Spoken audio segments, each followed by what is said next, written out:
Chavales, acabamos de llegar a esta balsa abandonada y vamos a ver si hay algún animal atrapado.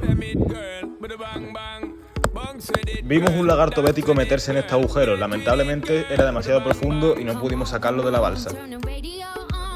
Mirad, chavales, los restos de tortuguitas que hay muertos en la balsa. Hay unas ratas, chavales. Por ahí se van.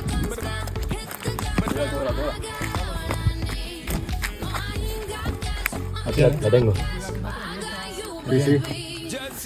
Mirad, chavales, la rata que acaba de atrapar a mi amigo Pablo. La vamos a sacar ya de inmediato porque no puede dar Suéltala.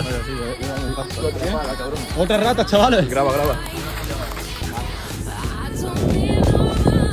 Pues salí solo. ¿Qué tenemos ahí, Mario? Una lagartija de Eduardo. Sí. Vamos a soltar la lagartija, chavales.